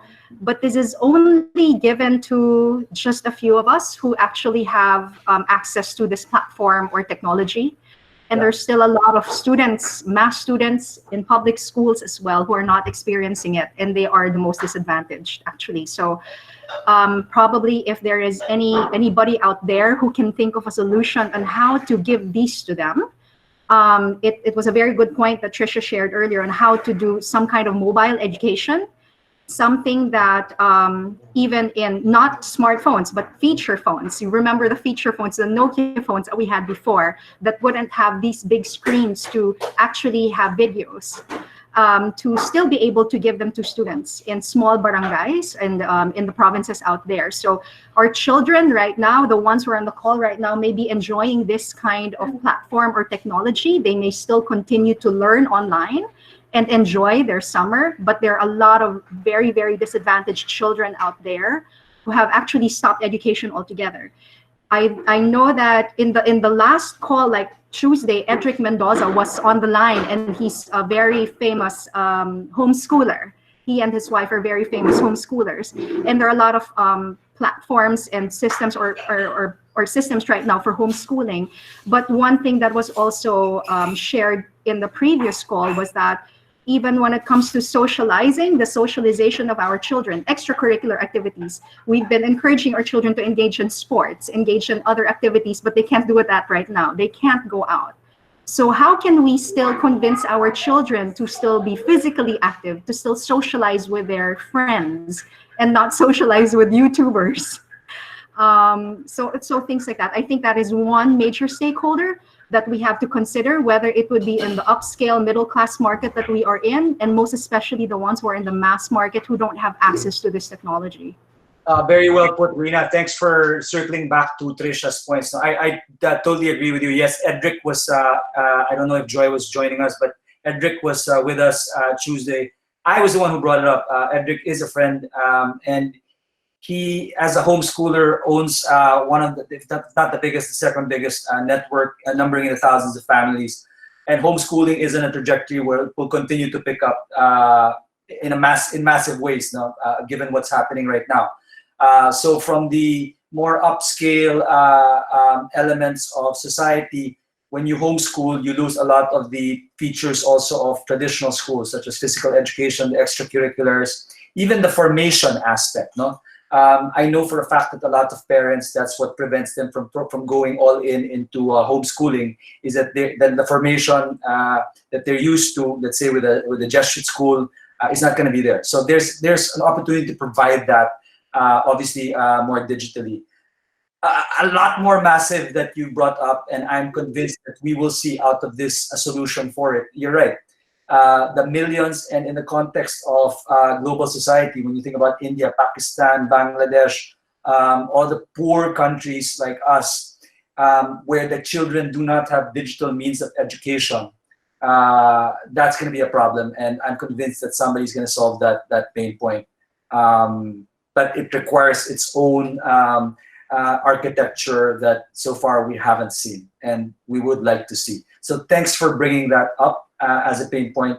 This is exactly the kind of opportunity mapping that we want to zero in on in 100-hour Launchpads. So Houston, Karen, if you could bring up our slides again. We want to just show the what do you call this? The next segment. We spend a disproportionate amount of time really comparing notes on opportunity mapping, different people from different walks of life and their opportunity maps. Now we'd like to spend a little bit more time. Karen, if you could bring up the slide, please, on Sprint MVP. And we want to focus on ideation and prototyping. Because we are really allergic to over-planning, over-meeting, overbuilding, and we're in favor of doing things in small slices but quickly. So we're going to circle back now to some of the ideas that we heard, and we're going to hear from Miguel about how can we rapid prototype. So Miguel, I picked to begin with Venus's idea about the shopping app for men. So how would you turn that into, how would you avoid overbuilding and building the app first? What would you start with? Go ahead. Well, I always start with a question. So, I mean, the first thing that I'd need to realize whether it's true or not is, do men even want to shop? All right. So I'd probably try to create, let's just say, given that they are required to shop because they're the ones that have to go to the supermarket, I would probably, at the supermarket level, I'd probably just come up with maybe some simple male-centric directional signages. Because what you're trying to test here is actually, okay, do men even want to be led through this experience? For example, there's always been this idea or this, this idea that men don't like asking for directions. So, that's probably something that we'd want to test and see now. Do men, if men don't want to ask for directions, could they probably just be led? So I probably see maybe if I create a thematic around certain male-centric signages in a grocery, and then get feedback from shoppers that are from male shoppers that are there, and see if it's something that resonates for them. Because like if things like this don't resonate at that level, like men wanting to be led in a supermarket or a store setting, what do you call this? Then the idea may have to be pivoted. But for example, if it seems that they're okay with being discreetly guided, then it gives us an idea of where we can take maybe the next build of the app. So I'd probably say maybe this app is something that is, it's very personal, it's very discreet, it's not something that they need to download, or it's just something that that they can use more discreetly in the supermarket. But again, that's just one way to look at it. Okay. Everybody's free to join in here. What's another idea that you would, anybody from the audience want to throw in their idea? Other ideas we've heard that might, how about Howard's idea of the BCP? Any thoughts on how to, well, I think Howard was in action mode already, and he was talking about how to rapid prototype that, putting together banks and, no, but one thought we've always said is assemble, it's better to have 100 users or 10 users who are super in love with what you're doing, right? Because you built it for them, for their precise needs, versus 1,000 people who know about you but are very lukewarm about your solution. So wouldn't rapid prototyping construct be to what do you call this? To, if you were to, because Howard's idea was basically a BCP a turnkey kit that could be turned over to complete with financing, diba? So you could rapid prototype this with a 1 unit of 20 people, let's say, of a BPO, where the whole kit is, see if that works, if that flies. Well, I'd probably do like a section of the kit, maybe, and then, yeah, I definitely test with, actually, you don't even need 20 people. You can do 6 to 10 people at a time, and like really just keep evolving as you're showing them more of what it could actually be. I guess one of the things you want to focus on is that you don't have to get it like done right and like perfectly in the beginning. It's really trying to anchor your prototypes on what do you want to find out from this prototype, and see how can you get evidence around these prototypes that will allow you to iterate it and move the idea forward. Okay. We want to circle back to our Venus, Howard, Diane, JP. We've had a round of discussions now. We've heard from each other. How have your thoughts changed or strengthened, if at all? about what opportunities you are excited about in the new normal when it comes to digital. Should I start, Andre? Yes, please. Yeah. So I think I'm still very excited about our idea. In fact, while this conversation was going on, I got a lot of pitches already. They'd like to work with me. Unknown people contacted me, and so I'm so excited to chat with them and see where this will take us. Because our team has a much bigger vision for it. It included, delivering personal advertising while they're there, so that it's can generate revenues and so on. So I'd like to talk to the few people who contacted me and see what their ideas are. So Actually, because, that's kind of rigged. No, this whole setup of the 100-hour launch plan is meant to be a rapid prototyping mechanism, or also for ideas like this. See, if you throw out an idea like that and nobody bit and said and contacted you, diba? That's Exactly. something. It doesn't necessarily tell you it's a bad idea. If you throw out an idea like that and you're getting calls and messages about people who want to collaborate, that's probably a pretty good validation, no, that you are onto something.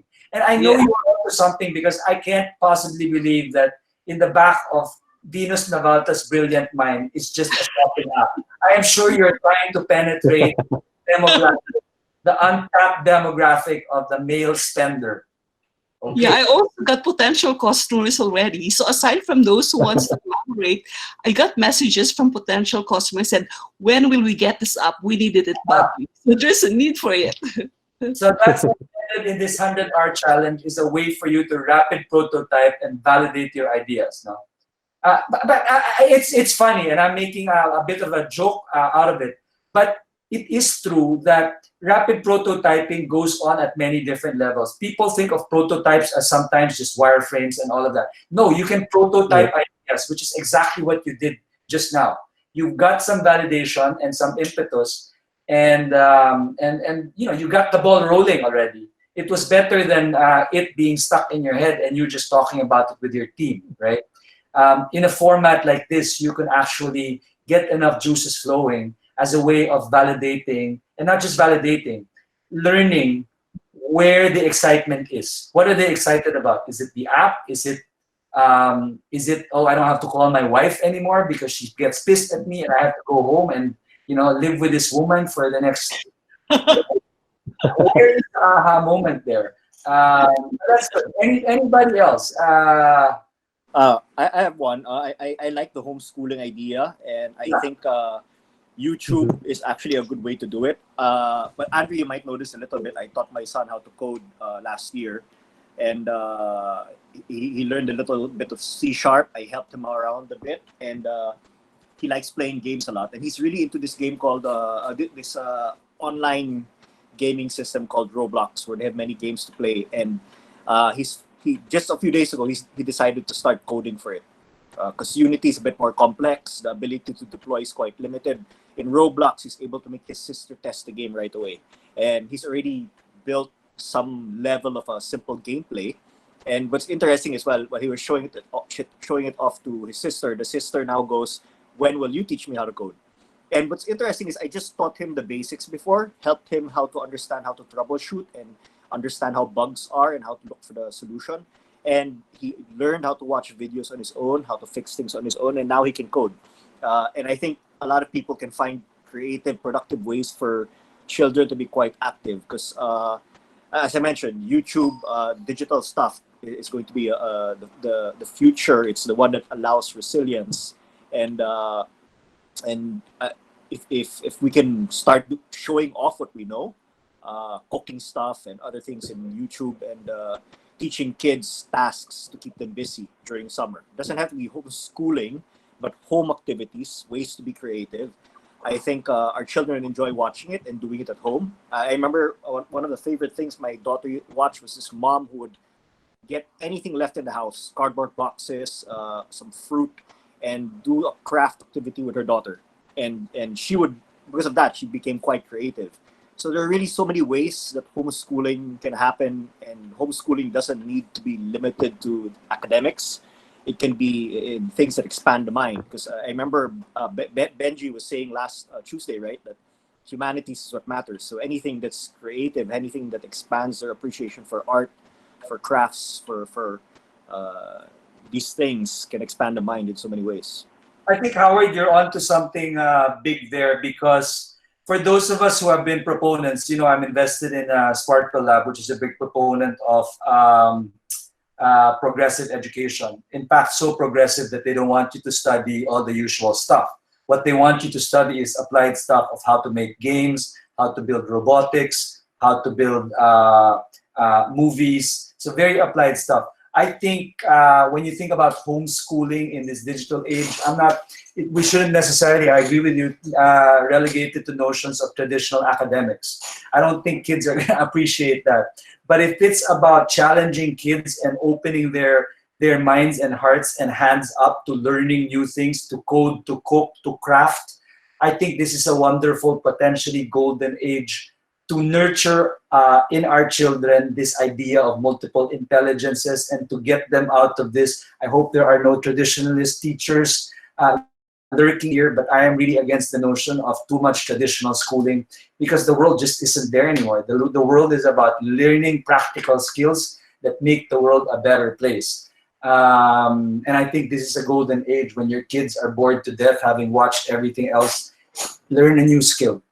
So that's wonderful there. Now, if you could, somebody could probably rapid prototype a curriculum of this week, five different things that your kids could learn, practical. And then next week, 5 different things. Make it easy so that I, as a parent or as a kid, don't have to look for it. That would be nice. Anybody else? Diane, how have your ideas evolved? Well, I personally, I shifted ideas. I'm actually quite excited about the local community services aggregator, because that's something that is a real pain point within our village as well. So we've created a zillion Viber groups, just doing things manually for us to be able to help each other out. So there's a viable market for it. I can already see that. So it's great that there are platforms existing with Terrence and so on. So we're really excited to be able to test that out within this community already. Perfect. Yeah, that's exactly what we want. Right.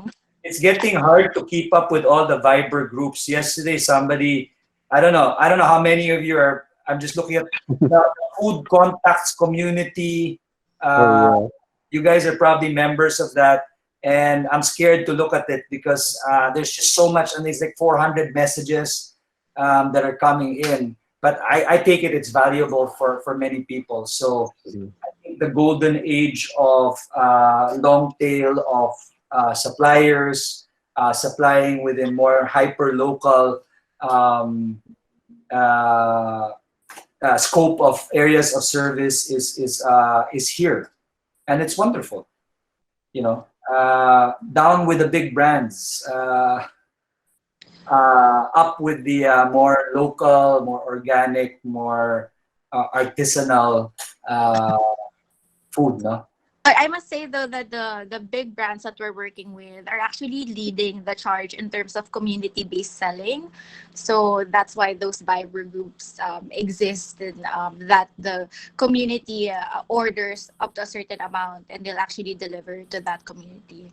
So that's something that is quite nice for the bigger brands to do.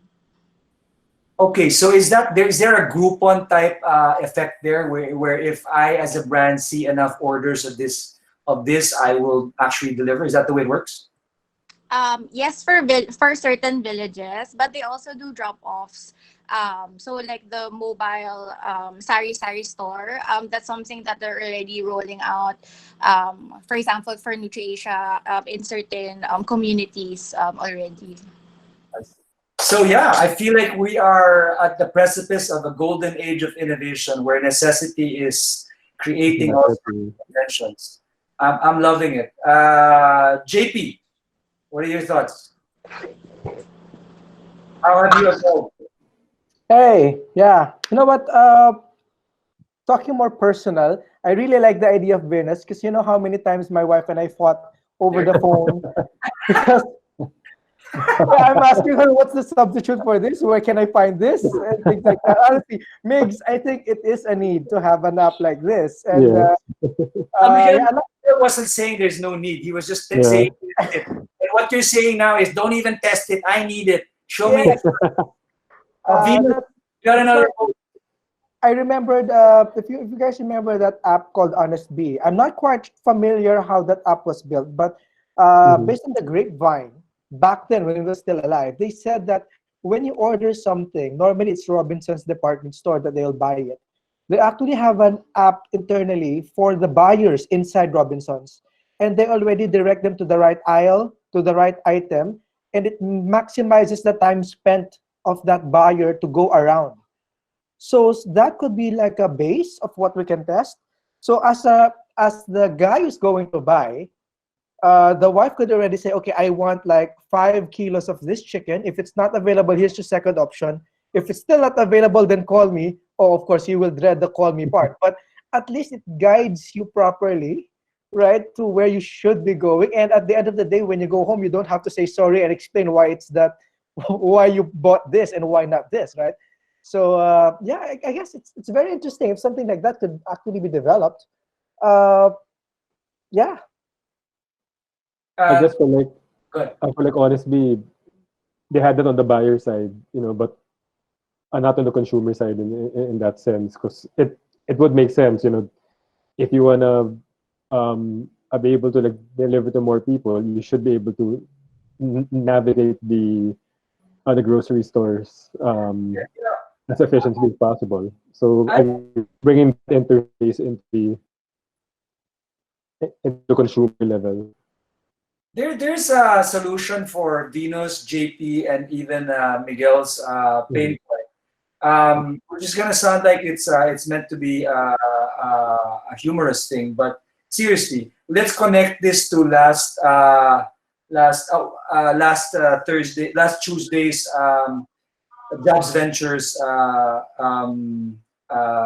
challenge. No, when you think about it, the perfect answer or solution for the husbands or the men who are having to shop is to actually pass the job on to somebody else, like a personal shopper, right? I kid you not. Here are some numbers. My Kuya, it's an app, no? It's an errands app that Ignite is also invested in. I've been talking to the founders, and the app is off the roof. They have 10,000 jobs right now that they can fill in the next 24 hours that would earn each of the kuyas or ates doing the errands, which in a lot of cases is the personal shopping, exactly as you're telling it, about twice minimum wage. Twice minimum wage, okay? If they're doing, because there is such demand for this, no? In a sense, while I like Venus's idea because I'm sure there's a bigger grandmaster plan for the male shoppers app. The demand for shoppers can be filled by, why should men be shopping and using our valuable time shopping when we're supposed to be working from home and solving the other problems of the world? These things can be done by kuyas and ates who deserve the income opportunity also. No? So just to balance this off with other ideas. So we are all out of time, but as the conversation is still compelling, I leave the floor open to any last bit of last words, so to speak, from our guests. Is it okay if I go ahead, because I also have to leave in a few? Okay, please, Jay. Yeah, sure. Okay, so yeah, so everyone right now is trying to really change. I guess it's change for the better. Everyone would always change for the better, and now is the time that you're seeing agile being embedded in not just working culture but really day-to-day lives of everyone, right? So let's try to work on that. I saw a lot of comments about the community app and things like that. We can actually right now in 30 minutes come up with an online site which can already link community sellers inside. So maybe it's a challenge. Anyone there who wants to do it, let me know. There's another person, I think Terrence already has an app available. Let's try to figure it out. Maybe a collaboration like this could be very, very valuable, not just today, but who knows, another pandemic can happen anytime soon. We don't know when it is. So it would really, really be very relevant to the community. Thank you, JP. We'll make sure to figure out follow-up mechanisms so we can funnel all the interest your way, so something can happen. Our interest is that things happen out of these challenges. Sir, Okay. thank you very Sorry much. guys, but I have to go. Bye. Yes, thank you, JP. Thank you. Howard also had to message that he also had to leave ahead for another meeting. So we have the two ladies with us, Diane and Venus. What are your thoughts? So, Andre, I'm cautiously optimistic for balance here. I mean, we've been tracking emotions and sentiments since Feb. And first, we've seen this huge fear and anxiety among people, which was replaced by anger, mostly directed at the government. But now we're seeing mostly empathy and love of country and community. So we're very hopeful. And we've seen how big businesses are working. We've seen closer collaboration among neighbors and among communities. So I'm cautiously optimistic that this will last, and this is the birth of a new era. And for 2021, I'm very optimistic that the Philippines will be growing much, much faster than the rest of the other developing countries. So those are my final words. That's a great note. Thank you for sharing Thank you. the boost, Venus. Diane, you get the last word. Actually, my last word would be actually a request as well. So for Tribal, we actually have a NeuroTrend. It's a company that focuses on neurosciences for research, but really there aren't really real life problem applications for it. So if anybody has some ideas, we'd be more than willing to collaborate. So that's something that we can test and prototype and launch to market as well. Same Sorry, with Diane, I had to stop you there because I didn't understand. I feel like you're onto something there, but I need a little bit more concreteness about what you need, because I feel like what you need we can give you. What exactly are you looking for? So the idea I had really was about a mental health support app that captures all of the biological triggers, right, that you have. So it's not about you being aware at that moment, but it's actually using data and signals for you to be able to have that sort of self-awareness for it. So via wearable device. Yes, via wearable device, connected likely to your phone. Okay, so you need respondents for that. You need people who are willing to hook up their wearable devices to your software platform so you can grab the data. I was actually thinking also more of from a broader context. If that is a very solid pain point at this stage, or whether there are other pain points that particular technology can address. So that's something I'm quite interested in also in terms of investing in. Perfect. I think we will follow up with you on that. I'd love to learn more about it. You're getting a message from Terence Ronson. I think what we'll do is we will synthesize all these messages, and we will make sure that the messages for Venus and her men get to Venus and her men, and the messages for Diane and so on to you guys. Our mission is to get things in the marketplace, and one sure way to do that is to put people together who want to work on the same problems. Okay, with that, I want to thank first and foremost our esteemed challengers. I think you more than measured up to the challenge today. In fact, maybe too much. I might not be able to sleep tonight. So excited about all the things we heard. I would like to announce that my team, at least, has decided to commit to an idea that came up from the last Tuesday, 2 days ago. And we intend to launch this in the marketplace next week. And we believe that it will be a very powerful offering. And for now, we will keep it under wraps, but you will know when it happens. I do hope that the same type of action happens from our session today. Otherwise, I feel like we would have wasted our time. Action needs to happen from here. People need to take the idea and the inspiration. That's why we started with target stakeholders. This is about human beings. This is about being of service to our fellow men and women. And you guys have have heard more than enough compelling ways and pains that we can heal on behalf of others. I can think of a few that are coming up from today, and we will make sure to make these happen. Somebody had mentioned, I think in one way or another, we all went to this thread. This is a time for all of us to become better human beings. In that vein, our next 100-hour challenge, CEO challenge, we will be bringing in, if any of you were in our Tuesday session, there was a lady by the name of Kathleen Page Yu, who went to MIT and Brown on AI. And she has a very compelling message and mission about turning Filipino workforce. Of course, this applies globally, but turning the Filipino workforce into a battalion of people who are about me, Inc.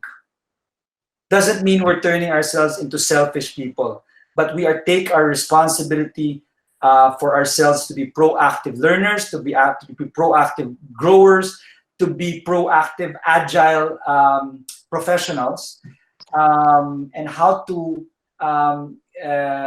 nurture this systematically through data, through analytics, through AI, and through robust programs. We're going to be talking that SEO challenge. How do we identify these types of opportunities for me, Inc., for Filipino professionals to take responsibility for being proactive and to be the best that they can be. And then on Thursday, we will have a Ventures Challenge on human resources and organizational development. What new ventures need to come out of that as human resources? Most of it shifts to work from home. So that how do we generate peak performance from all our teams when in this kind of disruption that is going to be the new normal? So that's going to be another explosive setup for next week. On that note, we need to close this 100-hour challenge on digital. Remember, it's a 100-hour challenge. We took up the first 2 hours. The rest of the 28 hours is a challenge to all of us to go and launch all these wonderful ideas that we talked about. So on behalf of my team, I will leave the final word with my own thanks to all of you. I will leave the final word to Miguel to say goodbye on all of us. Thank you, Venus, Diane, and JP and Howard. I mean, you made it a very fruitful, and I actually learned a lot from this session, and it's pretty exciting. I'm gonna love chatting with Andre after and see what we can turn into action ourselves. So thank you again. It's great seeing all of you. Thank you, Andre. Thank you. Thank you, neighbor. Thank you, neighbor. Thank you, neighbor. Bye.